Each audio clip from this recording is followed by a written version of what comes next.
کہ میں عجیب میرے ساتھ معاملہ ہوا. میں حج پہ گئی اور جب حرم میں داخل ہوئی تو مجھے کعبہ نظر نہیں آیا، حرم شریف نظر نہیں آیا. سب کو نظر آ رہا تھا، بس مجھے نظر نہیں آ رہا تھا. اور میں مجھے سمجھ نہیں آئی اور میں ایسے ہی لوٹ آئی اور باقی سب کو نظر آیا، سب نے سب کیا، مجھے نظر نہیں آیا. اور میں اس چیز کو لے کے بہت پریشان ہوں کہ یہ کیا معاملہ تھا اور مجھے کیوں نظر نہیں آیا. اس پر اس ٹائم کے جو میزبان تھے انہوں نے کہا کہ یہ ایسی کون سی آپ کی زندگی کا ایسا واقعہ یا ایسی چیز ہے، آپ سے ایسی کون سی خطا یا غلطی ہوئی ہے کہ جس پہ اللہ تعالیٰ اور رب آپ سے اتنا ناراض ہو گیا. تو پہلے تو خاتون نے کوئی جواب نہ دیا، لیکن بعد میں جب اس پروگرام کے حوالے سے اس خاتون کو سے ڈیٹیل گفتگو کی گئی تو اس نے ایک گناہ کا اعتراف کیا. وہ گناہ یہ تھا کہ وہ عورت کا پیشہ تھا مردوں کو نہلانے کا، میت کو غسل دینے کا. اب میں نے پہلے وہ الفاظ اس لیے بولے کہ عام زبان میں ہم لوگ یہ کہتے ہیں کہ مردوں کو نہلانے والی جگہ، میت کو غسل دینے کا کام وہ خاتون کرتی تھی. اور ایک فیملی تھی، ان میں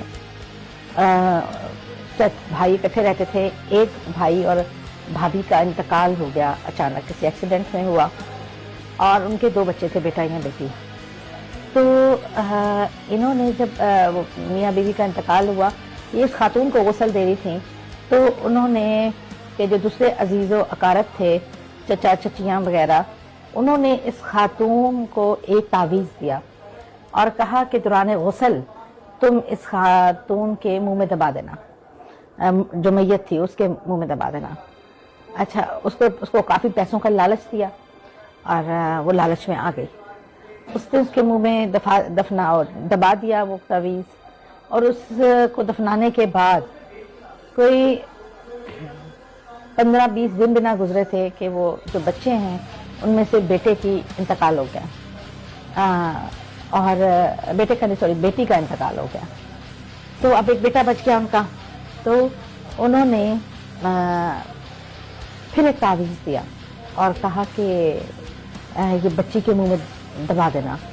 تو وہ اس نے پھر پیسے کے لالچ میں یہ کر دیا، اور مہینے کے بعد اس بچے کا بھی انتقال ہو گیا. مطلب ان بچوں کا پورا خاندان ختم ہو گیا، اور اس کے عوض جتنی جائیداد اور دولت تھی اور وہ باقی بھائیوں میں تقسیم ہو گئی.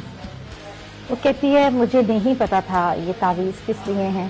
میں نے غربت میں ہوں، میں نے اپنے بچوں کا سوچ کے یہ تعویذ رکھ دی ہے. لیکن جب 1 مہینے بعد بچی اور اس کے بعد بچہ بھی مر گیا تو مجھے اندازہ ہو گیا یہ کوئی تعویذ، یہ کالا علم تھا جس کی بدولت کرنے سے وہ بچی کی بھی جان گئی اور بعد میں بچے کی بھی. تو انہوں نے کتنا گھنونا کام ان سے کرایا.